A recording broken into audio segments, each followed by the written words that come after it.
Welcome to Beers with Bruce, presented by the Creative Tap and Chicago Beer Experience, featuring DJ Shark. Woo!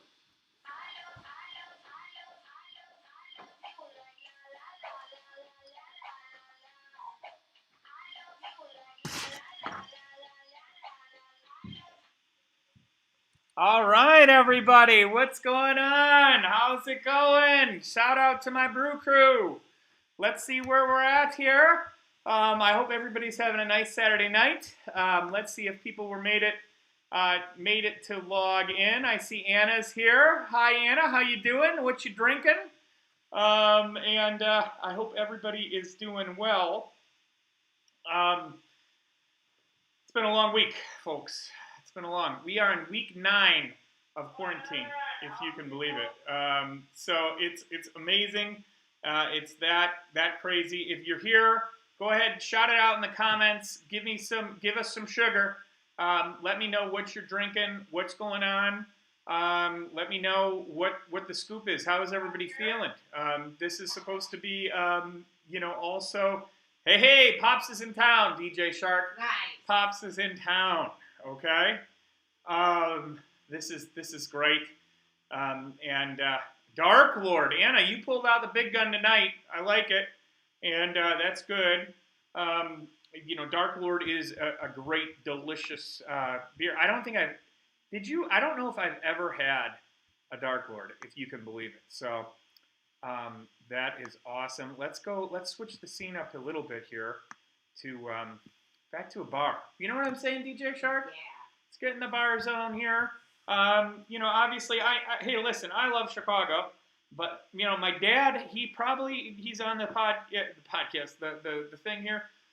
I don't want to say he should have been arrested for child abuse, but he did turn me into a Lions fan, which, if you watch the Lions, you know how abusive that relationship really is. Although I will say a shout out to number 9, Matt Stafford. I'm sure he's watching tonight. Hi, Matt. I just want to say shout out to a great quarterback. My dad, there we go, Matt Stafford. My dad actually gave me this. It's not a real jersey. It's one of those you can find at Walmart, but I love it nonetheless. Just messing with you, Pops, but it is. Okay, good stuff there. We are now in the bar setting. So, good stuff. Oh, hey, what's going on, Brian? Good. I'm glad you got into YouTube. Sorry we've switched this up, but that's we were finally starting to hopefully figure it out a little bit here. So, good stuff. I'm going to go ahead. Hey, DC. All right, Ramon, the Bard in DC, amazing Twitter account and blog. You got to check that out as well. He's got a DC El Jefe Speaks Jefe. Hefeweizen, nice. Good for the summertime. You know what I'm saying, DJ Shark? Yeah. Well, I'm going to get into this in a little bit, but I kind of alluded to this earlier. I have this wonderful beer, which is Bell's Oberon. And anybody from Michigan or, a lot of parts of the Midwest is going to know this beer. So I'm going to go ahead and just start getting into this. You know what I mean? We got to start drinking. I'm ready. I am ready. Okay. Go ahead. Matt Cassidy is drinking a Funky Buddha Hot Gun IPA. Funky Buddha, great brewery down Adam there. Fulford says hi. Hey, Adam, good to see you, buddy. Thanks for stopping in.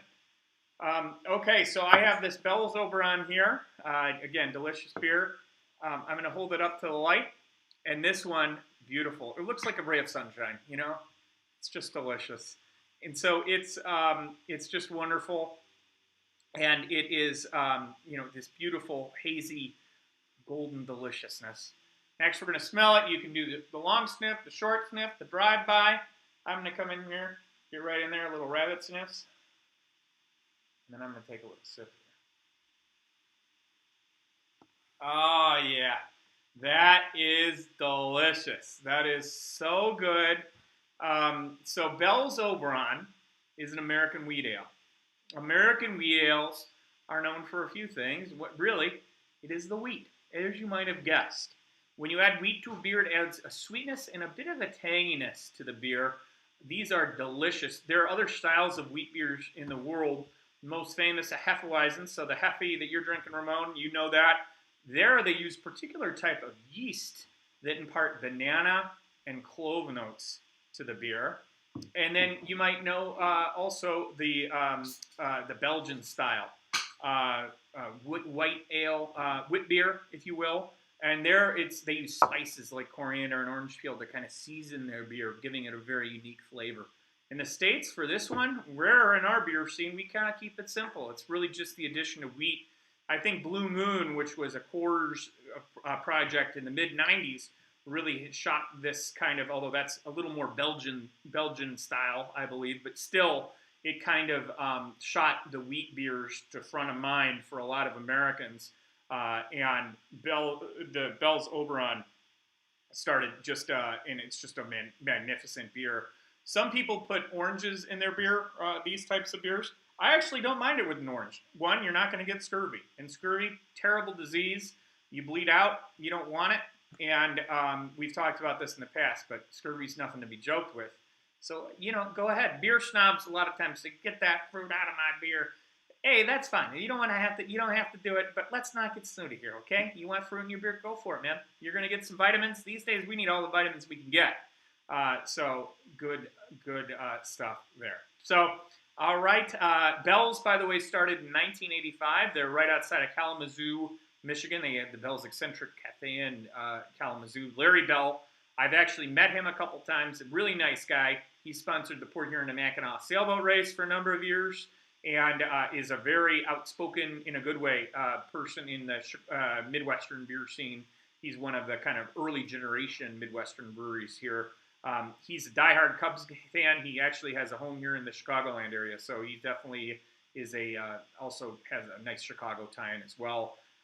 He started a homebrew shop originally before starting the brewery, which is how a lot of brewers get their start, right? You're home brewers, and then you are so into it, you love it so much that you kind of transition to that phase. So I just think it's awesome. I love it so much, and it is just, isn't it just it's a ray of sunshine. Now, we've had kind of a bad spring here, as pretty much every spring is bad in the Midwest. We have those cool lakes as air conditioners. Big Arctic Nordic air doesn't want to get out of here, so we've had a cool spring, but I'm hoping that this beer will bring us some warmer weather. It's time.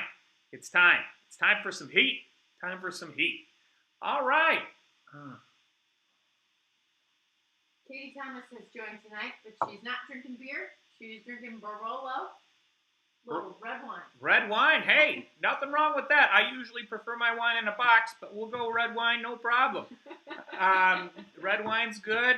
Sometimes you got to mix it up. DJ Shark gets a little wild on red wine. And so, actually, that brings me, I'm going to kind of check the comments one more time here just to see what's going on. Oh, yeah. All right. I see Katie. All right. All right, ePod. Good to have you back. And, Kalamazoo, best city beer per capita. Just best. They're good. Kalamazoo, good stuff. Okay, folks. Well, before we get kind of started with some more beer stuff, I wanted to take a pause here, and I wanted to talk a little about something serious, a documentary, if you will. So we're going to kind of transition here to talk a little bit. You may not know some things about DJ Shark's and I history, so wanted to take a pause.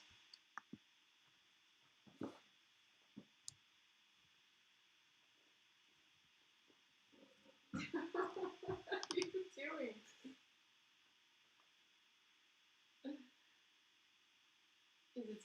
Should I play music during this creepy transition or not? Yeah, play music. Oh, geez. Oh no, we're good. Okay. Okay. You gotta give your. So DJ Shark and I go way back, and I'm not sure if you're aware of this, but we actually, I met DJ Shark back when she was the mascot of the San Jose Sharks during one of their Stanley Cup runs. And, you know, we partied pretty hard back in those days. And but, you know, all I wanted to do was win. And DJ Shark, all of a sudden my dad pulls me aside and says, you know, DJ Shark wants to talk to you. And I know, I'm like, whenever DJ Shark wants to talk to me, seriously, I'm like, oh, crap. So I go in there, and my dad's there, and DJ Shark's there, and DJ Shark says, I want a vacation. And I'm like, DJ Shark wants a vacation. I deserve a vacation, not DJ Shark. You know, vacation where? Vegas. Vegas? Are you kidding me? DJ Shark in Vegas? Well, she'll never come back. Well, you know, she did straight lace for so long. You know, we decided to let her go to Vegas. And so DJ Shark actually went for a bit.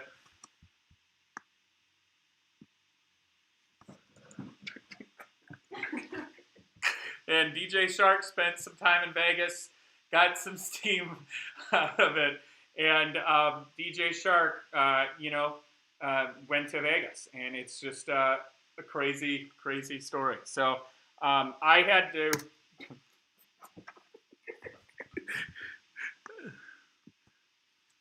So anyway, so then I came back, and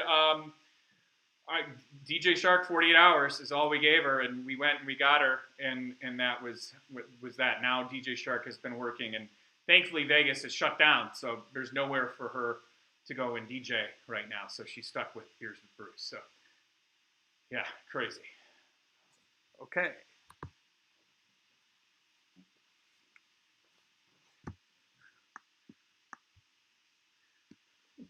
And we're back. We're back at the bar. Okay, just wanted to give you that little documentary.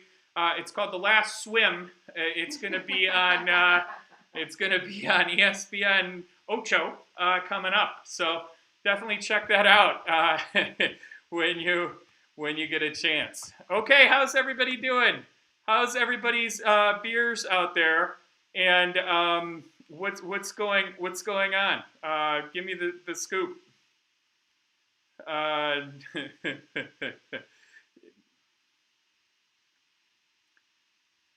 Good stuff. Okay, we're just rocking and rolling. We're gonna go through this. Go for it. Yeah. So I've got my my beer here. I did want to talk a little bit more about beer because that's what we're here for, right? And that's what we're doing. So. Oh, the one thing I did want to mention before I do that, I am going to do a little plug. Obviously, we have the Creative Tap as a wonderful sponsor. But I did want to say the reason I'm a little wild tonight, just a little out of my mind, is Chicago Beer Experience Beer Tours has actually come up with a new product in this digital age. And a lot of it I can thank to you because it is because of this show, Beers with Bruce, that I've been confident enough to do some digital stuff. A lot of it has to do with fun backgrounds and blue screens and whatnot, but we actually have, hold on one sec, our happy hour. Hey, I know that guy. I know that. Is that Ryan Gosling? What's Ryan Gosling? Whoop, wrong way. What? I still got to figure out the reverse here. What's Ryan Gosling doing teaching beer? You know what I mean? Like, I don't understand.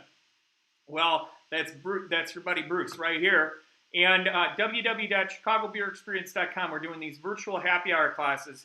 They're actually turning out to be really, really fun. So I know these days with Zoom calls, everything is kind of getting, what's new? I don't know. Tiger King came out like 5 years ago at this point. There's Murder Hornets. There's nothing else new. The Bulls won 6 championships in the 90s. I don't know what to tell you, right? Like, that's it. That's all that's going on. So I'm like, this is a neat way. I'm going to talk about Chicago history and beer. It's going to be hopefully a little more polished than this. It is kind of, there's a scripted format. We have an online quiz that we play throughout. I have these fun backgrounds, and I kind of teach about beer. We have 4 beer tastings that we go through, talk about the styles of beer. Even if you're outside Chicagoland, it doesn't matter. I had a group from a lot of them in the North Carolina, Virginia, in that area earlier tonight, and we had just an absolute ball. It's really fun to it gives you kind of something to do other than just get on a Zoom call and say, what's new? Nothing. Nothing's new. Why are you asking me?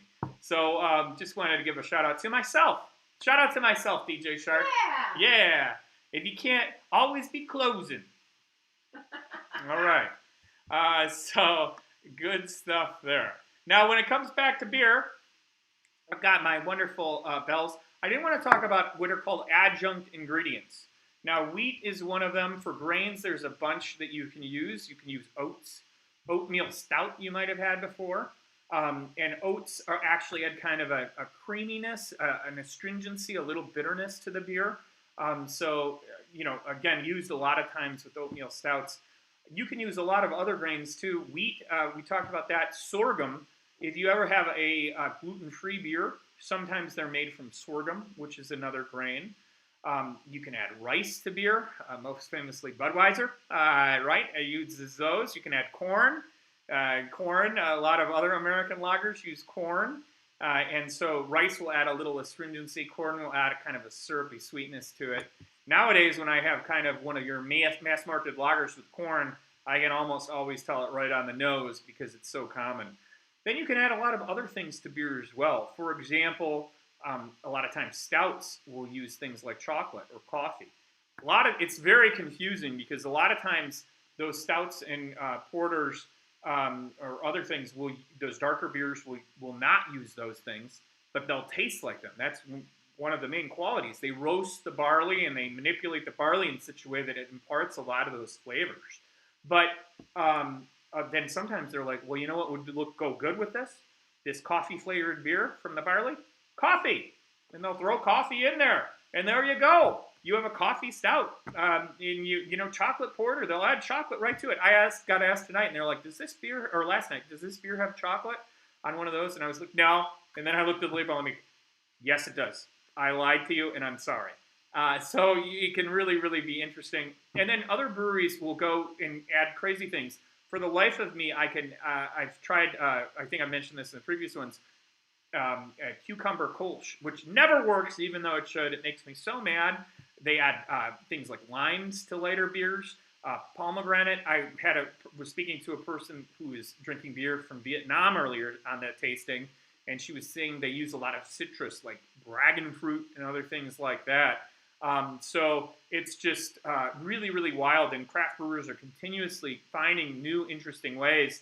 And it's kind of a joke in the industry because you'll see some guys, they'll make a pastry stout is kind of a hot style. It's a stout that adds lactose or other things to make them even bigger. A lot of times really alcoholic, really rich, really syrupy, really fruity, or not fruity, but just really, really rich.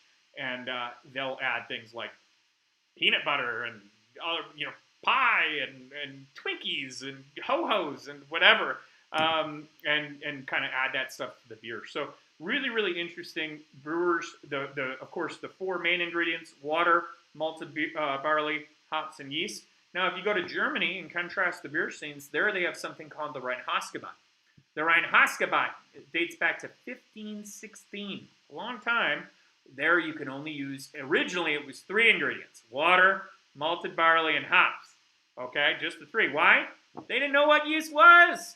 Thought it was God's will. Thought it was magic. If you're, whatever you want to believe, didn't really know that microscopic stuff.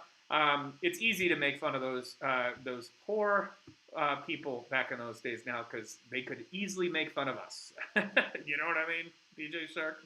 Yeah. So anyway, especially Lions fans. Anyway, so those 4 ingredients in Germany, I was just asked today, what do they add other stuff? Well, the Germans have historical exceptions to this. Berliner Weiss adds things like salt and some other ingredients. The Hefeweizen adds wheat.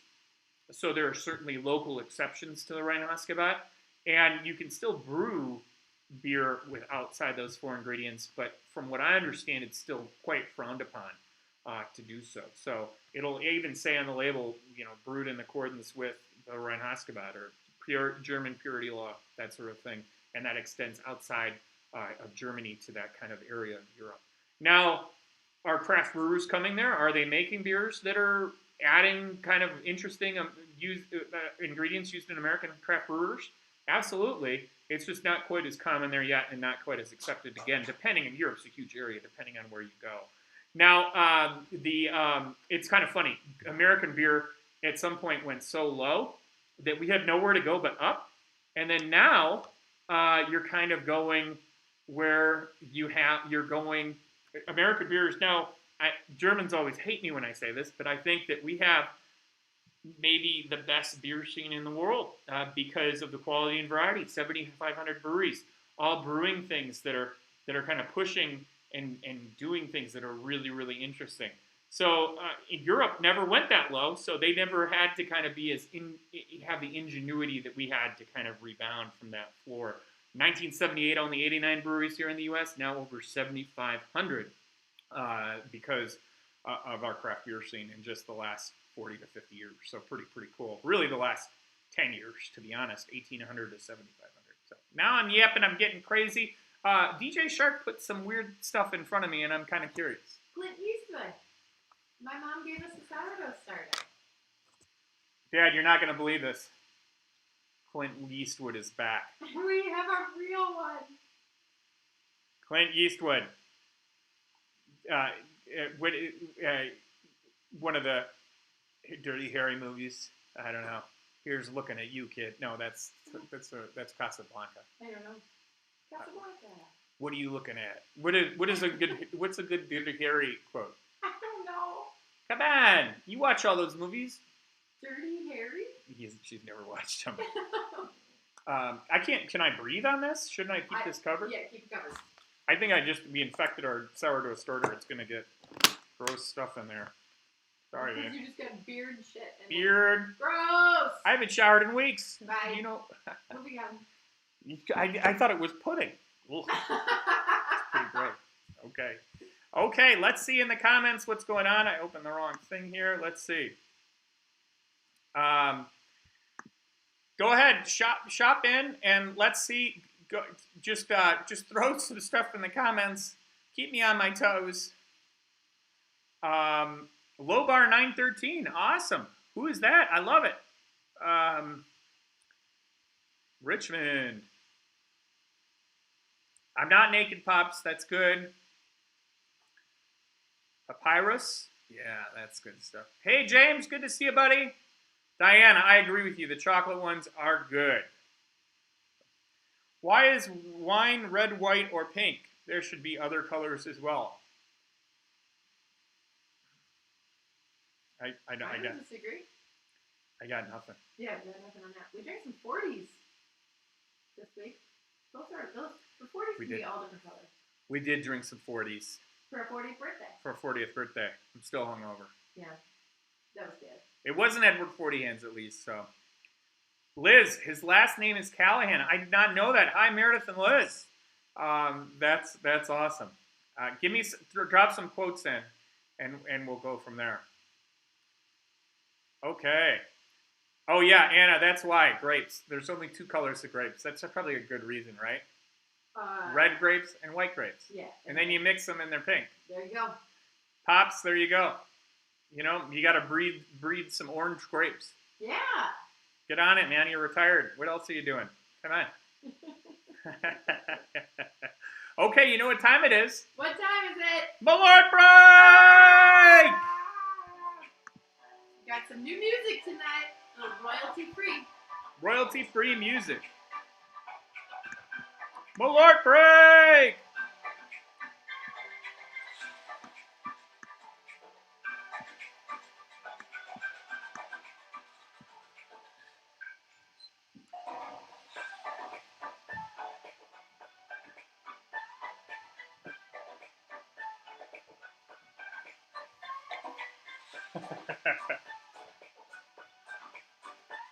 Okay, where is it?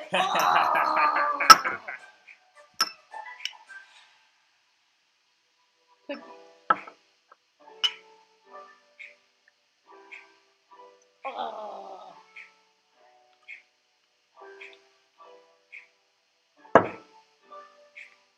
Okay. Okay. Oh. More break!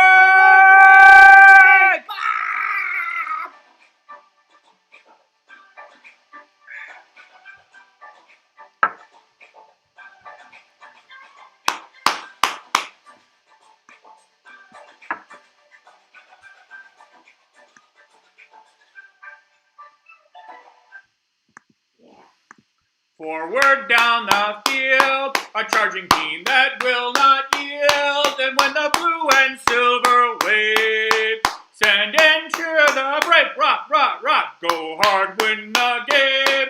With honor, you will keep your faith. Down the field and gain a Lions victory. Go Lions! Roar! We're gonna get kicked out of the co-op. Okay, we're back. Alert break makes you do stupid things. Okay. Okay, everybody. It's now time for a little transition to some other history that I wanted to talk about tonight. And really, when it comes to the other history that I wanted to talk about tonight, I wanted to talk a little bit about Prohibition and Prohibition repeal. So we've talked about Prohibition a lot from the mob, Capone, that type of thing. But I want to just take a pause and go back because it's just such a fascinating thing. Other countries tried Prohibition before the United States even tried it. And certain states went into Prohibition earlier than it went into effect nationally. And some even reversed it over time. But Prohibition enacted here, 18th Amendment to the freaking Constitution. We talked about this last week. 1919 went into effect 1920 with the Volstead Act, 0.5%. It lasted until 1933. Now this is the Roaring 20s. So what do you mean? Like how could it be roaring? You're talking flappers. You're talking all this fun. Well, people still drank. Turns out. Now I will say this: when you go back and you look at drinking habits pre-Prohibition, part of me, and I'm obviously not a prohibitionist, right? Like, come on. I just did a shot of Malort and sang the Lions fight song. However, I will tell you this. Prohibition is one of those things where it is, people drank a ton. People drank a ton before Prohibition went into effect. The average American male in the 1890s drank 81 bottles of whiskey a year. That's about a bottle every 4.5 days, okay? And we touched on last week how bars excluded women, about how women were often the victims of domestic violence because of drunk men coming home. There were a lot of negative impacts to this. Men in the era of industrialization would get hurt on the job all the time. The 4 or 5 beer lunch was very common. And by the way, I think I touched on this last week. Beers were a nickel, and it was up to the bar to determine what size the glass would be. So you were always going to get a nickel beer. A nickel beer would be about $1.44 today, just for inflation, somewhere $1.50. So beer was cheap, liquor was cheap, people drank a lot of it. So, again, I'm obviously not a prohibitionist, but then again, that's a lot of booze. It's just a lot of booze. And so this is one of the things. So went into effect, drinking was driven underground. People still drank, but they still drank overall much less, and we still do, compared to pre-Prohibition. So there you go. So they drank. We had in Chicago over 10,000 speakeasies here. Why are they called speakeasies? Because you had to speak easy. Sorry, why did I shout that? You had to speak easy. No, I would have been a bad speakeasy goer. The delivery on that one deserves tomatoes being. Yeah, that was terrible. Speak easy. Be cool, man. Because you didn't want to alert the feds or the cops that there was something going on here. A lot of people turn their residences into speakeasies and would invite the neighbors. This is how a lot of them. So they weren't just all bars that were turned and you could come as you please and whatever. A lot of them demanded passcodes. Somebody, that sort of thing. Delilah's here in Chicago, a great whiskey bar, one of the best in the country. It is actually was a speakeasy during Prohibition times. It's hard to find them.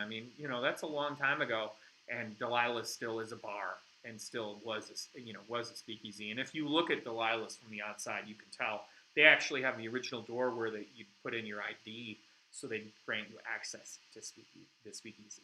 We had over 10,000. Compare that now under 1,200 tavern licenses here in the city of Chicago. So it shows you how prevalent these speakeasies really were and how hard it was to enforce prohibition. When they enforced prohibition, it was illegal to distribute and sell alcohol, but it was not illegal to consume because they realized they'd have to arrest so many people for the consumption of alcohol. So that's why, obviously people probably still fled when the cops came to raid the places. You see it in the movies all the time. But you're like, wouldn't everybody get arrested? Well, they're not going to arrest you if you're not selling it and you're not making it. They did have some really clever ways to get around that. Obviously here in Chicagoland, there was a drugstore. They had about 20 drugstores when Prohibition went into effect. And there was a huge exception for medical purposes for alcohol. Even now there's exceptions for medical. For example, if you're an alcoholic, you could die if you don't have, alcohol. You kind of ratchet it down, almost like opium, right? Like it's the same thing. Even worse, I think, for alcohol withdrawal. And back then it treated other ailments in addition to what we probably would treat today. I've talked to people. They say in the hospital sometimes even now they have like silver clans of it just is like beer, like medical labels for beer that they'll give alcoholics during that. But you could have upset stomach, insomnia. I mean, what can't you cure with booze, right? It is a solution. What is it? I'm gonna butcher the solution to all. Alcohol is a solution because it is a solution. That's funny. Yeah, that's what I mean. That's super funny. Yeah. So they're doing this, and so this drug. So one of these exceptions is this medical exception. Well, what could you sell it at? A drugstore. You could legally sell it. Of course, you had to get a prescription. You can probably imagine how hard that prescription was to obtain. Not very. My bad. Like a medical weed prescription you get these days, right? Although now it's an essential business in Illinois. What up? They're going. And so these drugstores, and oftentimes there'd be a soda pop place right next to it, like a soda fountain, whatever you want to call that. So you get the booze, and then you go and you kind of put it in your Coca-Cola, right? Just right in there. No big deal. Well, this one drugstore became very popular during Prohibition. They expanded to over 400 stores. Now, of course, they're an internationally known brand, Walgreens. Ha ha!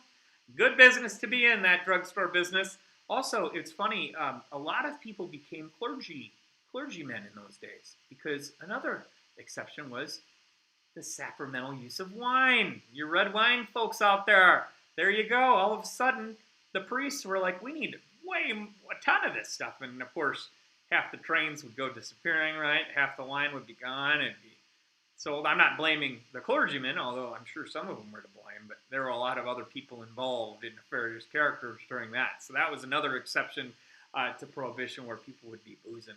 And then you could do it yourself. They had kits. It'd be like, oh my God, you can buy the grapes. We'll sell you the grapes. Maybe there's a packet of yeast that you might want to buy. I'm not saying you should. You can. See what happens. And then, beer, they'd have malt extract kits. They'd be like, oh my God, this malt extract, it's good for something. I don't really know what other than beer, but it's good for it. And then you'd buy that and you'd make it homebrew yourself. They tried to crack down on this. They even did some things which were very unethical, the government, to try to, including purposely poisoning beer. And I'm making this up. This is off the way back on my mind, but I believe 10,000 people died at one point of drinking liquor, not beer. It was mainly liquor that was purposely poisoned by the feds. They quickly stopped doing that once they realized, come on, you're taking it too far when the solution to the problem is to kill your own population. And, you probably realize Prohibition's not going to work then, right? So they did this, and then people are in these speakeasies. I think about it like this. Isn't things sometimes a lot more fun to do when it's illegal? You shouldn't be doing it. You know what I mean, DJ Shark? Yeah, absolutely. Yeah. So, I just think that, why are the Roaring 20s the Roaring 20s? Well, probably a lot of it is it's underground. Stuff is going, it's going to get wilder, it's just crazy. So that's that. Did you want to say something, DJ Shark? Or? Katie has a great question of, should speakeasies be open right now? Aren't they supposed to be illegally open? Oh, speakeasies right now? Yeah. I mean, the problem is this, right? Like, the virus doesn't. She's making a joke. Come on, don't get on your political soapbox. This is nothing to laugh at, Katie. Just messing with you. No, I mean, yeah. No, I've actually thought about it in a very theoretical sense, but then I'm like, it doesn't really make sense. I know. I wish sourdough starter was the cure. Yeah, I wish alcohol was the cure. Alcohol was the cure. Yeah. No, good question, Katie. Good joke, I should say. Yeah. But from now on, I'll handle the jokes. I'm joking. That's her first time joining. She's never gonna join again. Come back, Katie. Don't leave. Subscribe. Oh man. The good stuff. So they're drinking. They're having a ball. They're doing well in Prohibition, and then the other thing too. So there's these exceptions. People are still boozing. Prohibition lasted 13 years. And why did it eventually become repealed? Now, keep this in mind. Prohibition was enacted by a constitutional amendment. We have 27. The 18th Amendment is the only amendment that's ever been undone. A lot of people thought Prohibition would be stuck with it for 80 to 100 years, maybe more, because it's so hard to undo one of those constitutional amendments. It's kind of why it's the whole purpose. The Constitution is just this, depending on who you talk to, not to get political, but it's a pretty static document, right, that can be adjusted. Perhaps it's a living document, depending on your political views, but there's a reason you can't just amend it willy-nilly. There's a lot of good reasons why you can't do that. So we're screwed. We're stuck with this. We're toast. Well, a whole bunch of stuff happened. We've talked about the mob. Guess what? It's kind of like now, I mean, I'm not trying to get on political all of this, but the drug war in Mexico and Latin America, who feeds the drug war? The United States consumption of drugs. That simple. Like, most of your cocaine, you know this, Dad. I'm joking. My dad's never done that. He's never going to do any either. No, most of your drugs are consumed by Americans. We support the drug war, in a sense. We're supporting all that money is going to those cartels that is causing all that violence. The same thing was true with the mob here in the United States. So they're like, we want to make this legal, get the mob out of the business of alcohol. We'll cut their funding off. Obviously, the mob still went on after that, but it did do a major thing and cut off a lot of their financial ability to generate income. So that's one way. You want to keep it above board, make it legitimate. You can also tax it. There's a lot of benefits to this. We're going through this right now with pot across the country, obviously. So then you also had the Great Depression. Maybe people also wanted to stop feeling bad drinking, right? Like, I mean, again, come on. I made this argument earlier. Civilization started with the production of beer. That's how it started, without alcohol. Now, I'm not trying to, there are people who can't handle alcohol, and I'm certainly not judging them one bit, because I get it. I probably drink too much, to be honest. Oh, I didn't know I was going to reveal so much.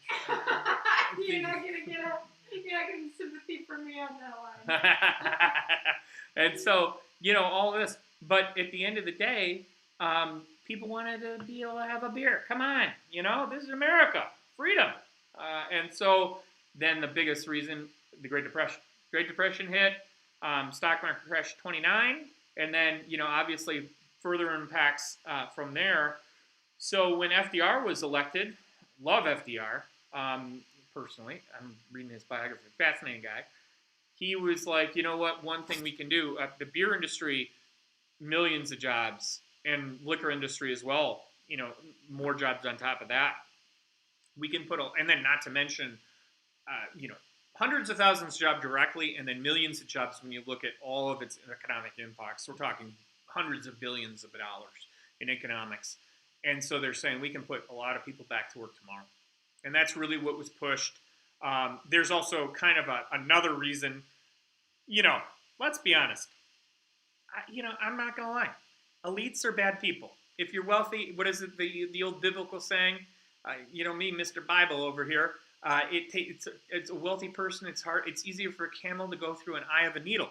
Wealthy people are pretty terrible, and they try to rig the game for their own benefit. They did back then. They're like, if we can get the taxes on booze, we can get rid of that pesky income tax that's been taking us out. Of course, thankfully and not thankfully, depending again, that didn't happen. They didn't get off the hook. Those elites should pay more money. There you go. That's for you, Pops. Not that he's elite. He's just Republican. But I'm really going off the rails tonight. It's Clint Eastwood. There is no lane for you to stay in here. Yeah, I'm just going off the rails. Sorry, Pops. Anyway, I'm going to keep drinking. So they go in, but the economic one was really the big one, and repeal was enacted in April 1933, first Beer's Eve, and then it was fully repealed. They stopped enforcing the low ABV, the beer stuff, and then December was when the whole amendment was repealed. So good stuff there. I went on my tangents. I'm a little wild tonight. I don't know what I am. I'm in a brewery. I don't even know. Let's see what's going on in the comments. Share your thoughts and opinions. How is everything going? How are you surviving? Okay. Good stuff. Want to throw in some music? Yeah. All right. You've been getting some suggestions for your favorite Dirty Harry quote. All right. You got to ask yourself one question. Do I feel lucky? Oh, yeah. Thank you, Katie. Do you feel lucky, punk? Do you? You got to ask yourself one question. Do you feel lucky? It's not going to go. I butchered it, but thank you. New bottle of Malort yet? Not yet. No, we've gone through one because we had like half of one left, and then this one's almost gone. So we're going to have to get another one. God, this stuff is good. We're not going to have to get another one. Yeah, we're going to have to probably get a case. Canada wouldn't do that. That's funny. All right. Good stuff, everybody. I'm just kind of scanning the comments off the rails. I know, Ramon. We went off the rails tonight. It's my fault. All right, everybody. I just want to say this is going to kind of close things up for the night. We're good, right? Yeah. Thank you so much, Pops and Katie. Thanks for getting the good sports here. And Anna, Ramon, James, everybody else, thank you so much. Diane, Brian, Liz, and Meredith. Everybody. My mom said she's watching. She just doesn't know how to comment. It's okay, no problem. Mrs. Hall, good. Thank you so much for joining. Adam, everybody else, thank you so much, guys. I can't say how much I appreciate it. Matt and Cody stayed up. Awesome, Matt and Cody. Thank you, guys, and I hope everybody does well. Have a great week.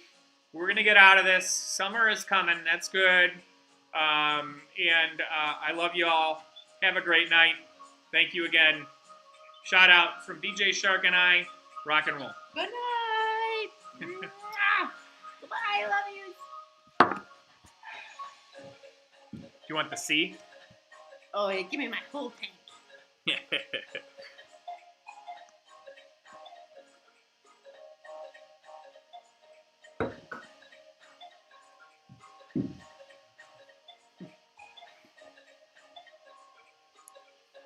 Good night, everybody.